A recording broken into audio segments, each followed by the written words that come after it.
We are live. It is 1st of December, 2021. And today we are going to be talking about, the craziness in the world right now, which just keeps getting crazier. So stick around. I'm just going to kill some time for the first 2-3 minutes while we let some people come in to the stream. I didn't announce anywhere. I didn't put a notice anywhere. So it's like last minute as usual. So anyways, that's gonna be the plan tonight. So I have also an announcement from Trudeau that we're gonna review. It's of course the announcement around the moronic. So that's always so awesome to hear our Prime Minister chat and tweet and Facebook. So, but I hope everything's going well for you guys. Hey, Fox. Fox. Faye Knox. I compressed your name, Faye. Like there's no time for two names anymore. You're Fox from now on. How are you doing, Faye? And I see political foolishness here. And AWOL, you were the first one. And Stavros, Scribbler. Hey, Scribbler. Yeah, I hope you had a great week too. It's you guys were all on the stream last week. Remember when I said they're gonna come out with new lockdowns? Like literally the week later, they're like more restrictions, and then the lockdowns are gonna come. Just give them 2 weeks. They need to gather more scary data to fearmonger, and then there's gonna be an announcements of lockdowns. So this is going to be the future. So it's almost like going back in time a little bit, because aren't we doing the exact same thing that we did in Christmas 2020? Like, 10 people in your house, you can only see people for 4 days. And after that, you have to let 10 days go by, and then you can see another group of people. Like those kinds of weird things that people were doing back in 2020. So I think we're heading back there. We're heading back. We're just redoing. It's like the year-long edition of Groundhog Day, pretty much. It's the same thing over and over. Like, aren't you guys like freaked out? Like, I wake up and I'm like, Jesus, it's the same thing they do every time. Oh, variant 6, variant. It's. I saw a meme. I'm just to see if I can find it. It made me laugh today, and I thought, you know what? I should share this on the stream tonight.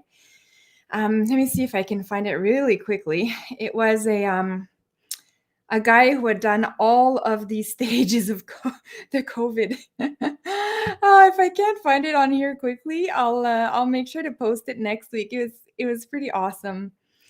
But yeah, the vaccines rolled out here in Ontario this week for the kids. So it started last week, and of course, my kid showed up at school, and there was a ton of newly vaccinated children. So it's going to be a little scary in the next few weeks. I don't want to. I don't know. I just kind of don't want to be here. I don't want to be like. Is there a option to go to a different planet at this point? I don't know. Okay. So it's not just here, eh? Is there anybody from Germany in the chat? I don't know if you guys. Last week we had Poland and Romania in the chat. But this week, I don't know. Do we have anybody from a European country? Because you guys are having some crazy stuff happening down there. So we had Austria announce, oh yeah, guys, we're going to forcefully vaccinate you against your will. So way to go there, Austria, back to your Nazi roots.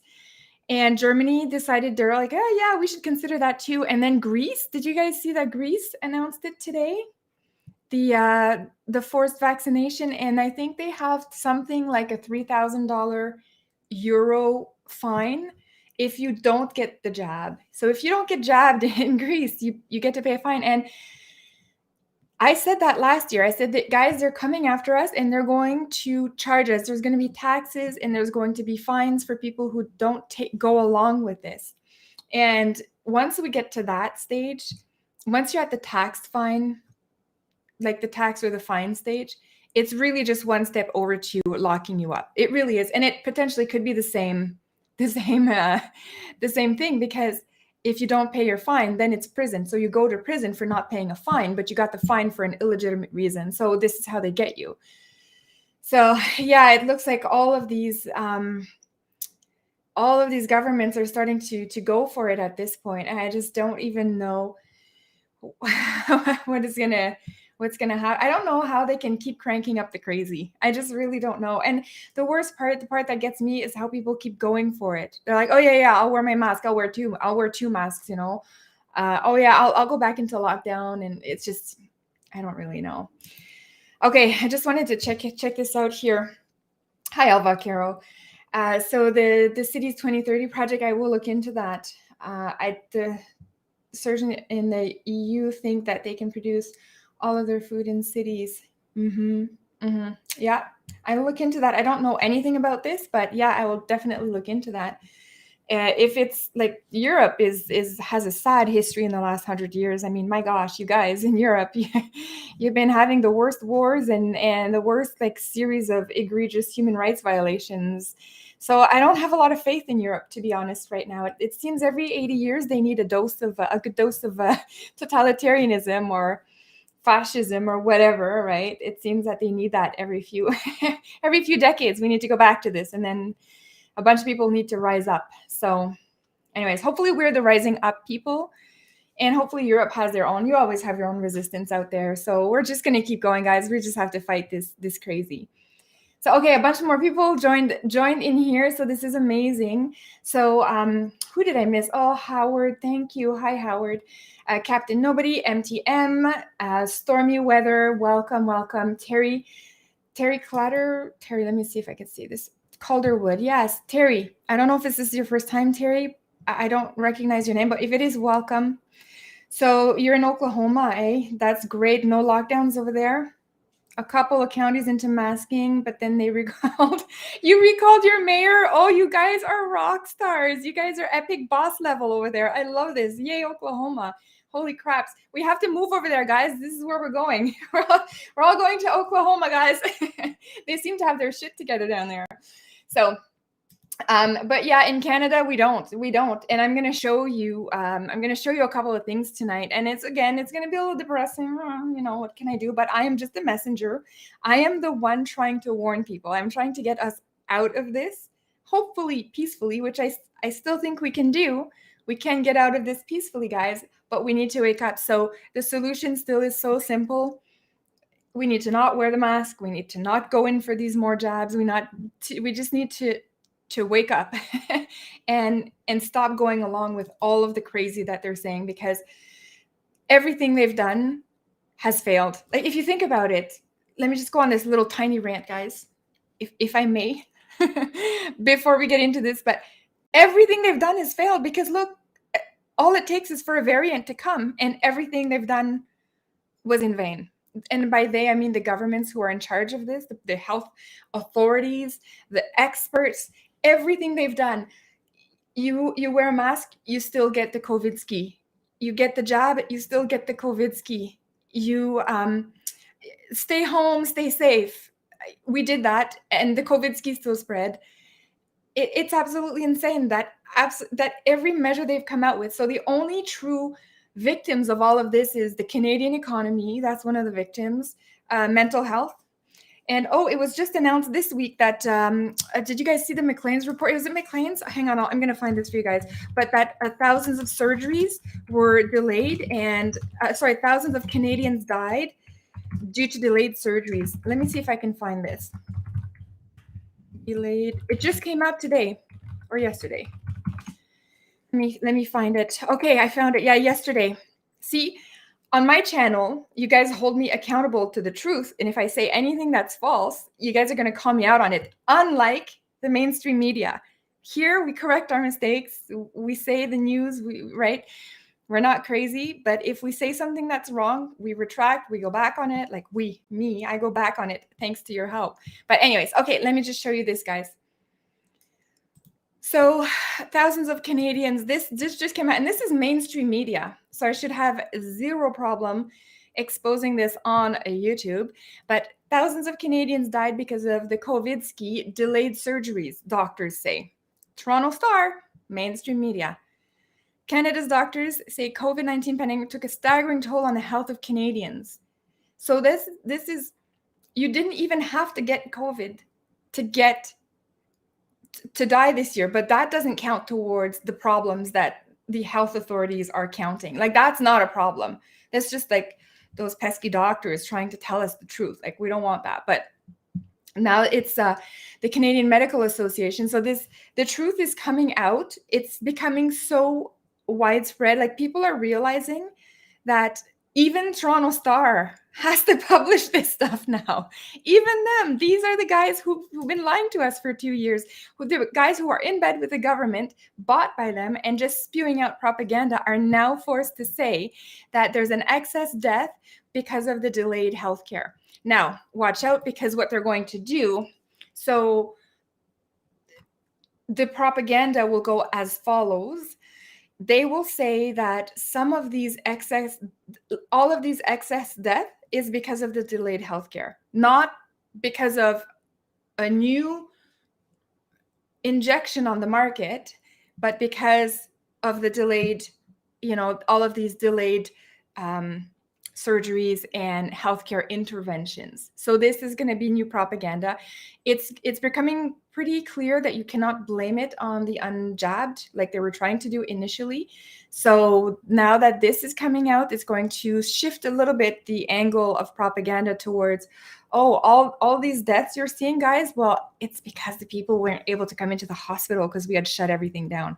So when they pick this as the propaganda, you know that they're in trouble, guys. So this is good news. They're in so much crap right now. These authoritarians, these Justin Trudeau lovers, all of these people who went along with this they're having so much trouble explaining constantly the problems, why the reality doesn't match what they're telling us, that now they have to come out with this kind of thing. So they're even willing to admit some fault of their own, saying, okay, well, we delayed it because the coronavirus delayed the surgeries, right? Which we know is them. They're even willing to come out taking a small part of the blame in order to save the bigger propaganda agenda that they're trying to push. So, but this is good. It's good for us because they are falling apart. They're having a whole hard time explaining why they are failing, and everything they've done is failing. And it's obvious you just have to have room temperature IQ at this point. You don't even need to be smart. Just room temperature IQ, and you're starting to see the problems, the holes in their stories. We wore the masks for 2 years and it still spread. we took the Jabberoo, the Covidski injection, and we're still getting Covidski. But you told us we wouldn't. You also told us that if we get 2 injections, that's going to reopen the economy and stop the lockdowns. But now you're locking us back down and saying we have to take a 3rd, 4th, 5th injection. UK came out today, said every 3 months, guys. So they're having a hard time keeping up with their narrative. It's getting pretty awesome. So we're winning. We just got to stand strong. Don't fall for the threats of all of the Austria, we're going to jab everybody type of threat. I think, this is my opinion, but I think it's an attempt to try to scare people into getting the jab now. But I don't think they're going to be able to pull it off. If you look at the protests that have been happening just on a weekly basis across the world, the protests that they're trying so desperately to hide, notice how nobody's talking about that in CBC or CTV. None of these guys are talking about it. But there are like tens of thousands in some places, but hundreds of thousands of people protesting in other places, mostly in Europe. But they have had it with this. They're recognizing this. They're seeing this Nazi stuff coming back, and they're like, no, boys, let's go and protest. So we're getting there, guys. We're getting there. But yeah, Binks, you're here. Oh, old white guy, you're here too. Old white guy, I hope you're panicking over the moronic variant here. You got you got to be panicking, okay? I know you are. Edgy D, hey, Patton, Leo, so many crossing. Jordan, I hope I probably did miss some people. Rumble of drums. I need an assistant. Maybe I can get one of my kids to do this with me. Like once they are 18, which is only in a few years for me. Maybe they'll want to come in on these streams with me, but they find me super dorky and super cringe, so they probably won't. But it would be awesome if I could get like a summer student or something. But anyways, okay. So let's take a look at a couple of other things today. So just fun fact, if you want to renew your passport, you have got to have your COVID injection. Let me show you. So this is on. I wanted to show you before going on to the actual site because I want to show you that I'm not lying about this. I'm not making this up, and I'm not hyperbolic. This is the Canada.ca. I don't know if you guys can see it. How to renew your passport on Canada.ca. Okay, so clearly I'm not trying to put out false information, but here's how. Renew your passport. How to renew. Look at this. There's a green little call out box. New. Get your Canadian COVID-19 proof of vaccination. So this means, guys, in Canada, if you are not vaccinated, you can no longer leave the country. Or if you need to renew your passport, if you're lucky enough that your passport's good for a few years, you might be okay. But if you have to renew your passport, you actually can no longer leave the country. You're a de facto, it's North Korean style lock-in, right? Where you cannot leave your country. So yeah, good job, Canada. Good job. I'm not proud at all anymore to be a Canadian. I don't even consider myself Canadian anymore because if you're going to pull this kind of crap on us and put us in the same rank as, North Korea style in, interventions in our life, I don't know what to say anymore. This is not Canada. This is gone. This is not Canada. I want a new Canada. I want a new country. Where can we get a new country, guys? Oregon. Let's go there. We're going to go where all of us are moving to Oregon. Oregon. I'm probably saying it wrong. And then my dude from Oregon is like, I'm out of here. She can't even pronounce my... There's a guy from Oregon in here before, guys. Don't know if you're still here, but... okay, so yeah, somebody said Diagolon. Diagolon would be awesome if that were to happen. It would be like Alberta, Manitoba type area. But yeah. So anyways, watch out for a few lockdowns coming up in the new... So what it's going to be the same playbook that they used the first time and then they use for the Delta. So for the moronic version, they're going to be like, okay, well, Christmas is coming up and there's too many cases that we're finding of this new variant. Therefore, no more gatherings allowed or some crap like that. No more traveling, no more gathering. They've already started. You'll see some articles. I saw one today that said, if you're unjabbed and 60, or 60 or more, you shouldn't travel. So I'm guessing that means inter-province because clearly if you're unjabbed, according to the Canadian website here, you cannot renew your passport. And oh, by the way, what's next? The health card, driver's license, hunting license. What they're going to go after every type of license you can get. Business license. If your employees are not jabbed, you're going to lose your business license. Is that going to be a thing? Just watch out. This is why we've got to fight. Okay. So where should we start today? Oh, let's start with. Oh, Faye's going to love me. I'm going to start with Trudeau. Are you ready, Faye? Faye's disconnected already. She's like, no, we all hate Trudeau, Faye. We're all with you. Okay. So this is update, Justin Trudeau's Facebook page. We are introducing additional measures at our borders. So blah, blah, blah, blah, blah, blah. Quick rundown of what we're doing. So effective today, these countries, you can't come in past 14 days, there's whatever. But I want to show you the real important part. So fully vaccinated will be asked to quarantine while they await the results of their arrival test. Meanwhile, unvaccinated travelers who have the right to enter Canada, so that's like Canadian citizens and people, permanent residents, whatever, all those guys, will continue to be tested on arrival and on day 8 and quarantined for 14 days. However, those arriving by air will now be required to stay in a designated quarantine facility.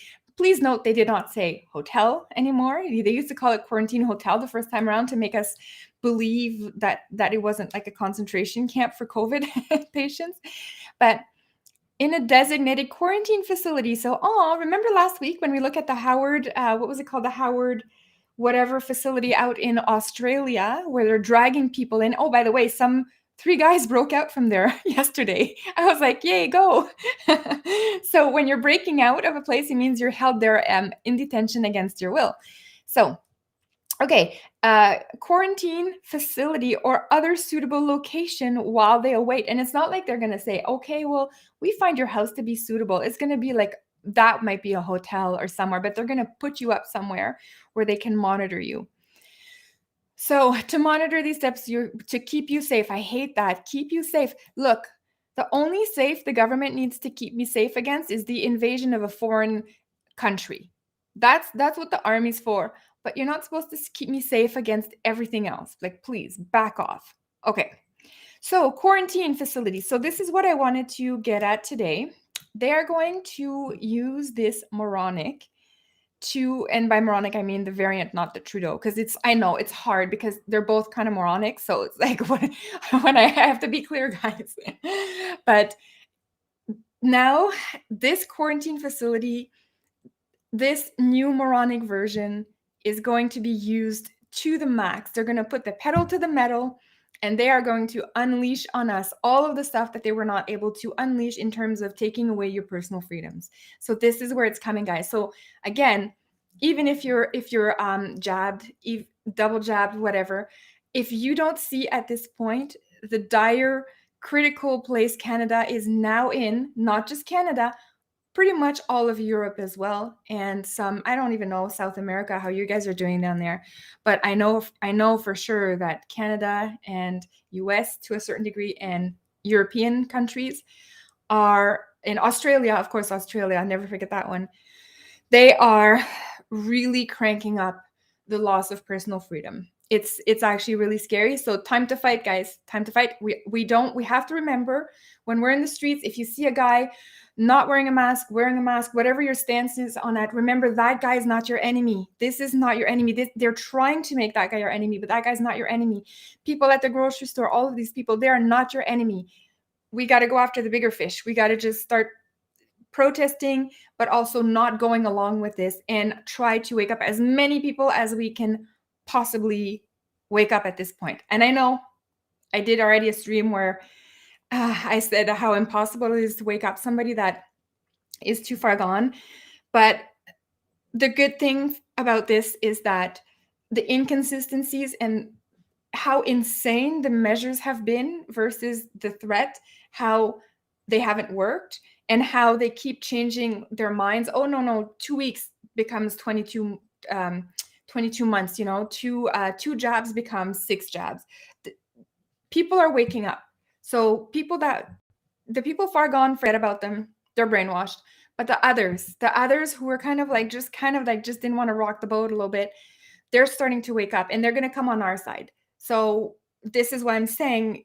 No fighting between the jab and unjab. No fighting between. We need to all stick together and go after these guys who are trying to put quarantine facilities on us, guys. Quarantine facilities.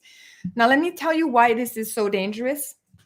You guys know I have a background in history, and I've studied this crap for a long time. So I'm going to show you these things. Concentration camps. Now, just before you accuse me of being like always going and referring to the Nazis, quick spoiler alert, I've got the Gulag from Soviet camps lined up, and I have the North Korean example also lined up. So it's not like I'm just saying it's the Nazis. However, the Nazis are probably the most efficient. Their story is so documented because they were so efficient. People say, oh, did the Holocaust really happen? Did they really kill that amount of people? Blah, blah, blah.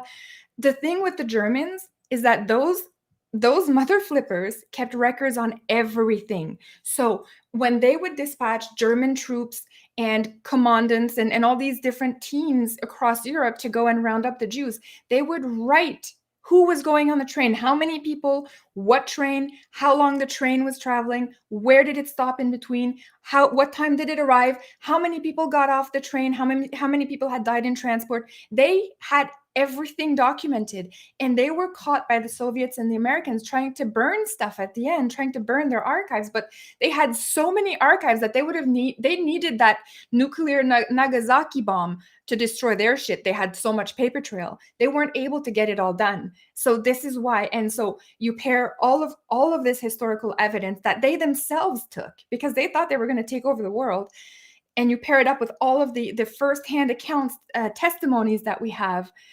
it's really hard to think that this didn't happen. So anyways, okay. I just wanted to go in as to why. I know people have trouble with history because people go and they say, oh, history doesn't exist. It's not a thing. It's always written by victors and all some stupid shit like that. It's not really true. It's not. There are some parts of history that have been forged, but there are also some parts that are unforgeable because of the mass amount of evidence. And then on top of that, to make it worse, the Americans went in and collected all of the remaining evidence and put them on Nuremberg trial. So we know this evidence exists. So that's how we know about all this. Okay, concentration camps. So how did this all start? Because, if you try to tell somebody now, quarantine facilities, it's going to become a concentration camp, boy, they're going to burn you in the ovens there. The person is likely going to look at you and be like, you know what, you might be a little bit cuckoo.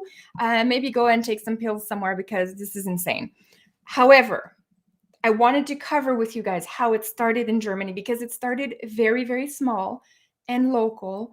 And it was fairly disorganized at first because there was a lot of turmoil going on and people were a bit confused as to what was happening. So it wasn't a national organized force. It started out being small local places doing little internment camps. So if you see here, there is this one. I don't know if you guys can see this. It's a bit small, but it's one of the earliest concentration camps that we have a photograph of. And this is where they literally took a boat. There was a boat that was at a port, like a small, tiny dock somewhere. And they put prisoners on the boat and they locked them on the boat. And that was considered to be a concentration camp. So it's and who was sent to the camps, right? So this is also another thing that's important to understand. Who was sent? So who are these guys sent in the camp? The first people that were always sent to camp are always the people who give trouble to the regime. So people who are speaking out against it, people who are not following the rules. So this is where, if we go back to, I closed it, but if we were to go back to the Justin Trudeau statement about the concentration camp, like the quarantine facility, of course it started out with only the sick people, only the people returning. They could have coronavirus, they could have the moronic version of it, and they're going to sit there and wait for 14 days in the quarantine camp. But history has taught us that it starts out that way, but it never finishes that way. It never, ever finishes that way, because these quarantine facilities, what they're doing is, this is the mass, it's the start of the local organization. This is what they're doing with these quarantine facilities.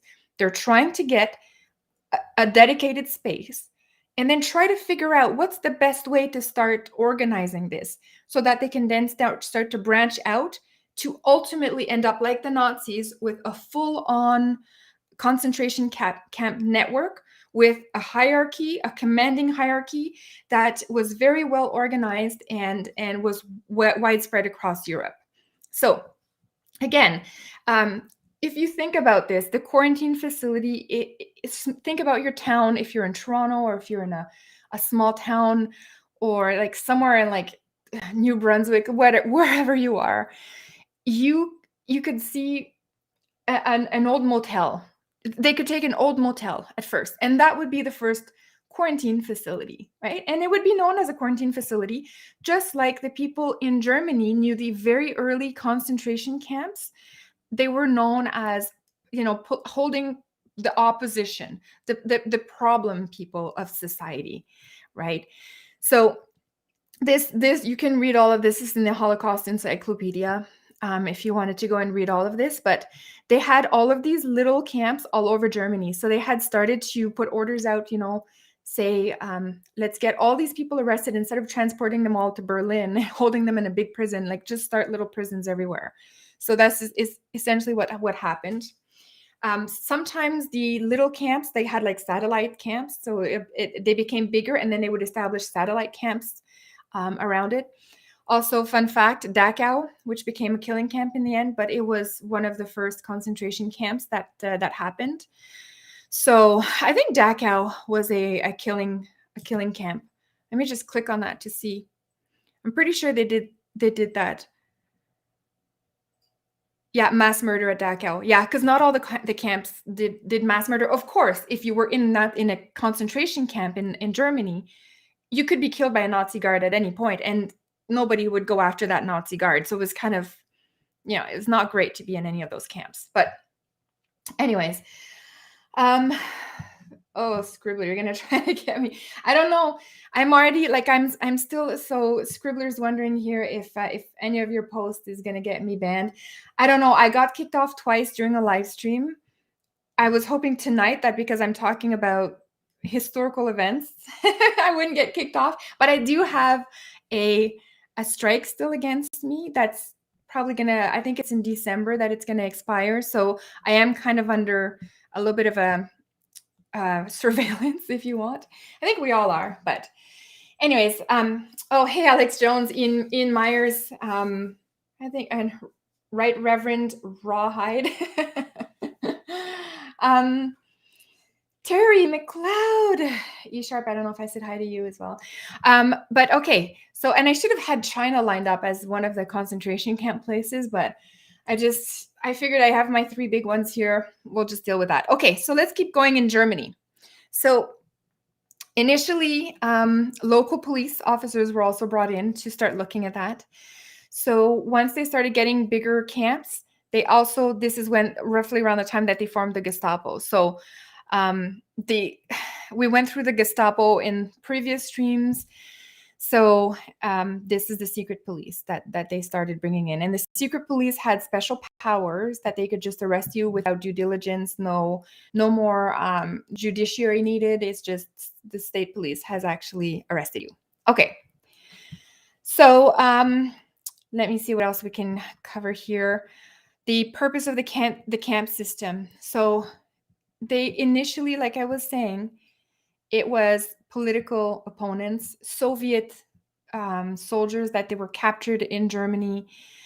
And of course, because Germany had not invaded Europe and Poland and all that until 1939, most of the smaller concentration camps were in Germany. And then when they invaded the other countries, like when they annexed Austria in 1938, they started putting camps there, and they started putting camps in Poland. So there was camps everywhere, but they were really only in Germany at the start of this.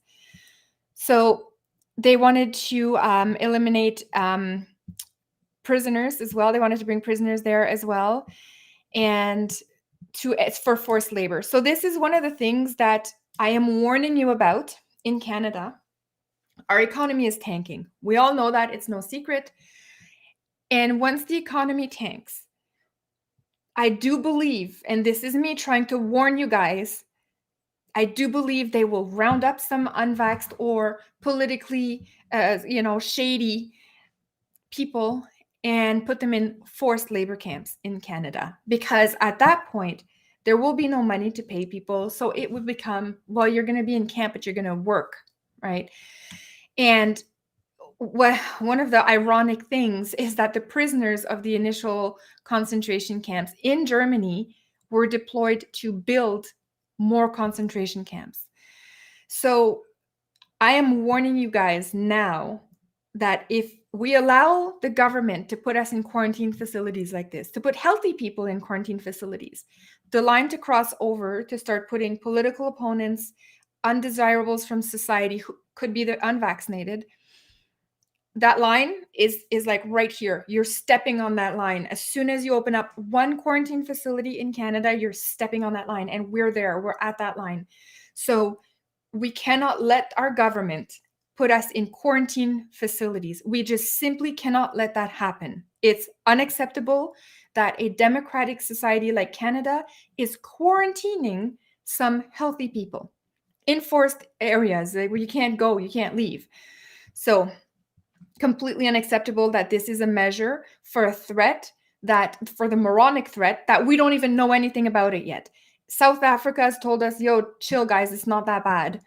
And yet here, quarantine facility from the mouth of our prime minister. If that's not the most egregious overreaction ever, I don't know what is. If that doesn't wake people up, I don't know what will. Is it when you're going to be told that you have to go into a concentration camp? Because let me tell you where this is going to go. If you're married to an unvaxxed and you yourself are jabbed, they're going to take your partner. They're going to take your kids. They're going to take your partner. They're going to take any family member. How can this escalate further? This is how it can go as well. If you are banned from grocery stores. So for example, they say unjabbed people can no longer leave their house. if you try to say, hey, well, my friend is jabbed and she'll go and get my groceries for me, they will actually threaten to fine your friend with some, give them a fine or imprisonment if they help unvaxxed people. And you think I'm joking? There were fines when the Germans were rounding up the Jews to bring them on trains. If the Germans were caught giving those people who were waiting to board a train, if they were caught giving them water or food, they would be imprisoned. That was a decree. It was later on in the war, but it was a decree that was actually made. So it became a law. It became a law in Germany that if you actually help a Jew by giving him food or water before he boards the train to the concentration camp, you will go to jail.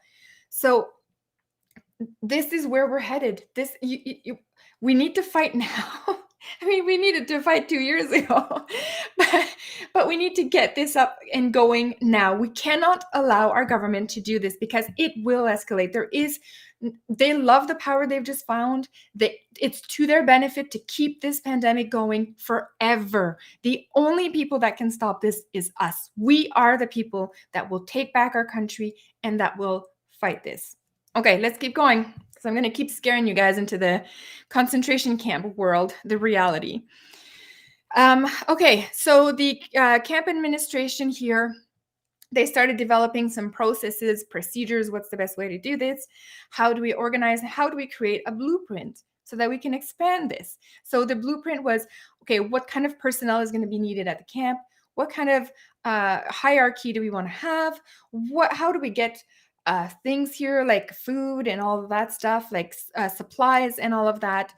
And how do we make sure everything is built properly, maintained, and all of that? So they had a bunch of stuff in here. You see here we have an infirmary run by a SS physician. So the concentration camp that we looked at in Australia last week, the Howard, I wish I remember the name, Howard something, that had a physician there that was there too. And it would be the equivalent of the SS physician who's living on site and tasked with going and taking temperatures and making sure people are not getting sicker. So anyways, it details a little bit more here. Then came decrees around the authority to imprison people in the camps. So the Gestapo, so the secret police, and the criminal police both had the ability to imprison. And this was a formal thing. It wasn't, you didn't need a judge, you didn't need anything. You could just imprison. So just scary stuff. So I believe that Canada and probably you European countries as well are going to have this kind of thing again. So they're going to keep the police force that was willing to go along with the orders, the ones that got the jab and all that. They're going to take a subsection of them and they're going to create a task force or like a force that is going to be deployed to these camps. And it's going to be police, probably some army personnel, and they're probably going to grab some of the people who lost their jobs on the street who have become desperate for money. So this is what they're going to do. They're going to give those people jobs, start creating little police forces that are going to be deployed everywhere. So anyways, then they're going to expand the camp. So this is what the Germans did.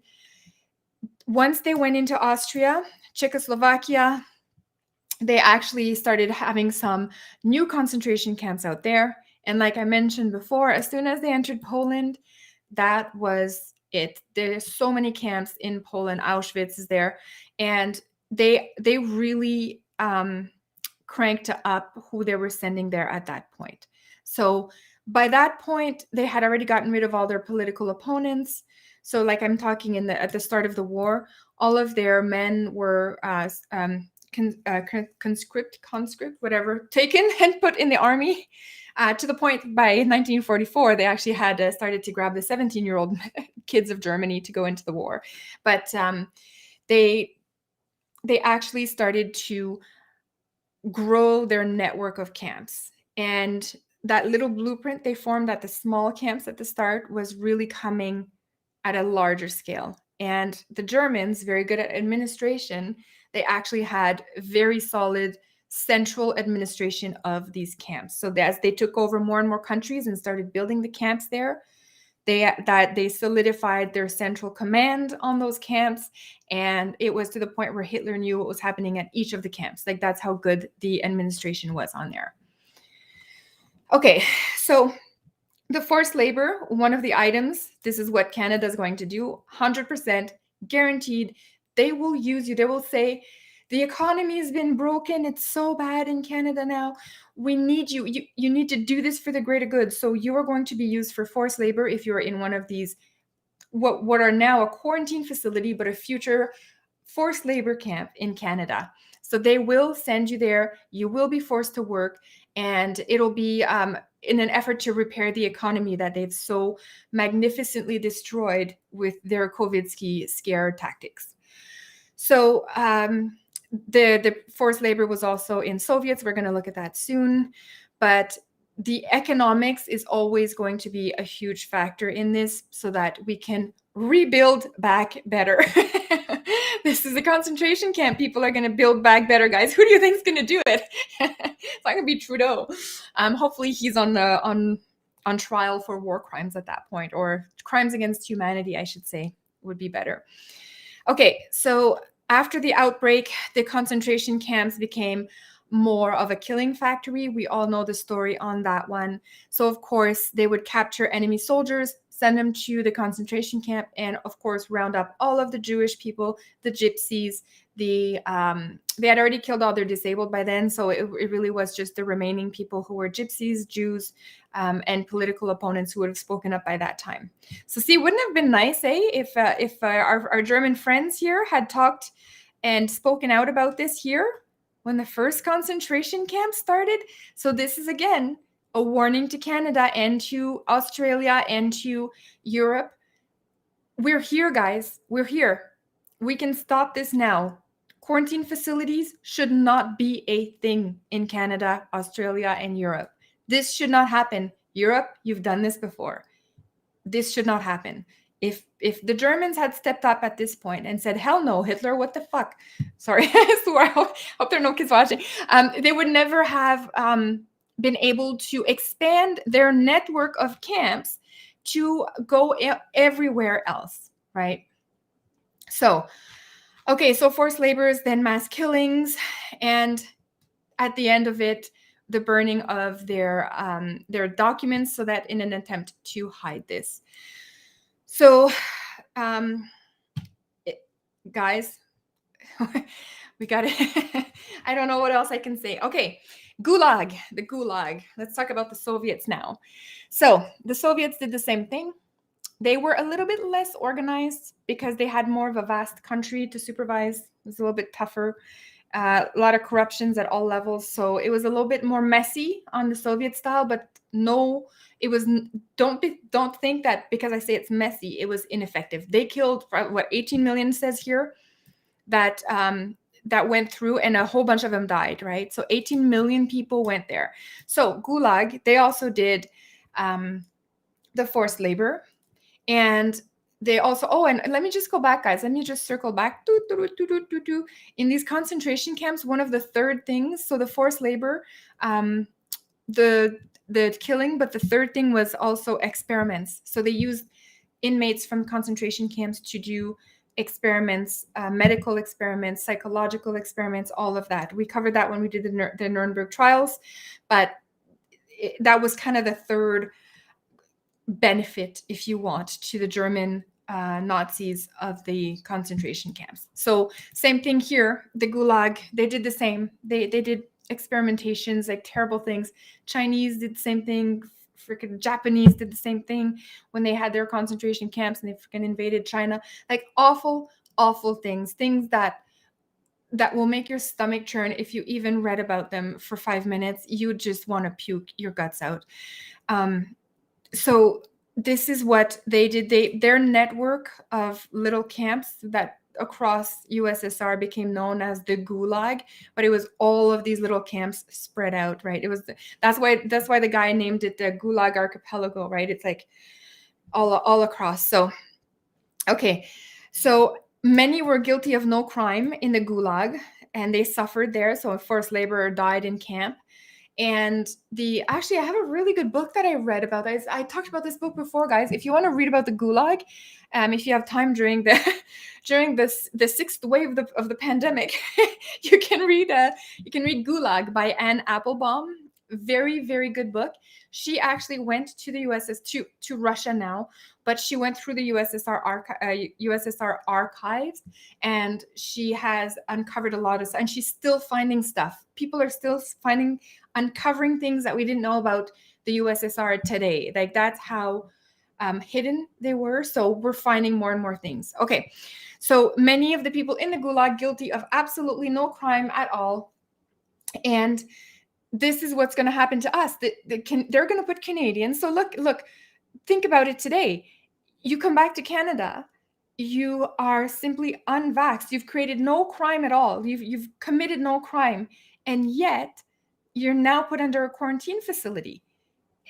You're guilty of no crime, but you are held as a prisoner for a predetermined amount of time. This is not okay in any way that this is happening in Canada. So in the eyes of the authorities under the Gulag, the prisoner had no value. The only value is if they could work, but aside from that, no value at all. And we don't know how many people died. We don't know, but it was millions of people who died in the Gulag. We don't know exactly how many because they didn't keep quite as great records as the Nazis did. They were just like, who cares, you know? Like, Stalin just made up stuff all the time, made up stats, made up numbers, didn't really care. But whereas Hitler and the Nazis were more driven to know exactly everything, right? They had really good record keeping.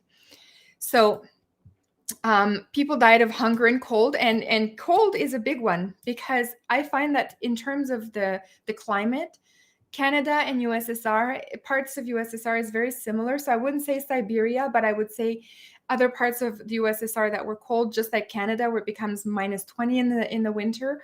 So imagine being in a camp forced to work at -20 degrees in Canada, like somewhere in like Yellowknife or something. Like, I don't know where they would ship all of us, but it could be.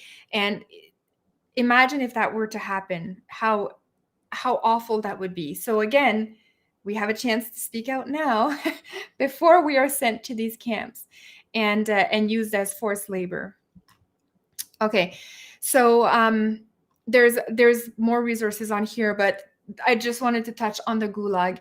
And honestly, if you want to learn about all of the stuff that happened during, like, inside the Gulags, you can look at it. And same thing, you can look at Anne Applebaum's book.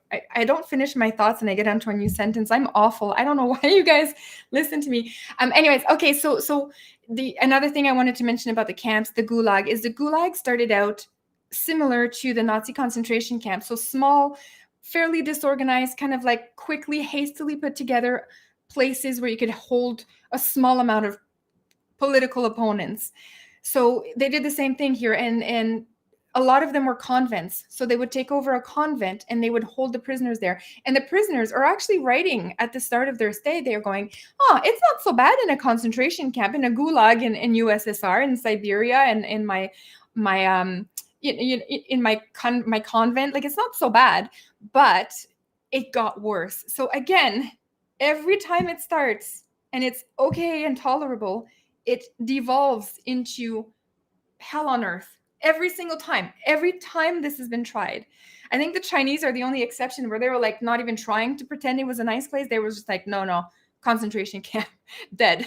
So it's like, anyways, again, a warning to you guys. Let's look at this one. This is a new one. Political prison camp. This is from 2021, September, 27th of September. And they are now they built a new political prison camp in North Korea. So in Pyongyang's province. So the third prison camp constructed in recent months. So they're still building new facilities because their existing ones are filling up. And they are intensifying the crackdown on the rule breakers. That could legit be anything in North Korea. So in North Korea, for example, there's, I think, 7 different approved hairstyles for women. If you don't comply to that, you're a rule breaker. You could potentially end up in one of these camps. So it could be like that. So truly, you've broken no rule. You've done nothing wrong. Yet, you didn't have the haircut that the dear leader wanted you to have. So off you go to this brand new political prison camp that they built. So human rights is looking at that, but you know what? Human rights should be looking at Canada right now, guys. Human rights, where are you? Human rights should be looking here because we're at the start of this. We're not expanding our concentration camps yet, but we are at the start of this. So it's not a labor camp according to what they're saying. Who the hell knows? Nobody knows what's going on in North Korea. That is a hell on earth. But they're saying it's a political camp. Like, honestly, I don't know where I'd rather be, a political camp or a labor camp. What do you guys think? Would you rather be in a political prison camp or a labor prison camp? I guess it would depend how old you are. I don't know. So many different factors. If you're old, you're going to want to go to political camp. But I don't know. If in political camp, you're probably mistreated by the guards a lot because they don't care if you don't work. But in their working camp, they work you to the bone. So, I don't know. I don't know what you guys think. Tell me in the chat there. Would you be in a political or in labor camp? Tell me in the chat. I would want to be a political, Binks. Yeah. I don't. It's so terrible to think about it that Canadians are potentially going to be put in concentration camps. So yeah, a tropical prison. Tropical prison. You could. Well, that is technically the Australian version. Remember, they had a ban on people going outside because they didn't want them to have a sunburn. So this potentially could be. I know. To talk to the Cubans about their camps. They didn't love their camps either. They had those in. They had political camps in Cuba prisons. So, yeah, it's not good. It's not good. Oh, goodness gracious. Okay. So yeah, so this is the little image here of what we are seeing via satellite. So the Ministry of Social Security, don't you guys love how the North Koreans come up? They're almost beating the Soviets at the game of naming the most 1984 type names for their government associations or their government branches. Because see this one here, the Ministry of Social Security. Doesn't that sound like something Trudeau would do? I bet you Trudeau's gonna have that, or like he's gonna have like a Ministry of Health Security or Health Safety or whatever. That probably exists already. Health and safety, that sounds awfully fair, but it'll be something like this that Trudeau's going to do to us too. Have some ministry that's going to be overseeing the concentration camp build. So a vast number of people are being arrested for failing to abide by North Korea's government rules. So hey, guess what's going to happen in Canada, guys? So there's no political prison camps there before in North Pyongyang province, but this is considered extraordinary as it runs counter to the dying instructions of late North Korean leader Kim Il-sung, who ordered that no political prison camps be built in the industrial region of North Pyongyang province. So I don't know why he did that, but it doesn't sound like his son cares. My dude's gonna do what he wants. So, and my guess is that it's too costly to bring them over to a different province to put them in a political camp. So they're just going to build them there. So it's just 20,000 inmates.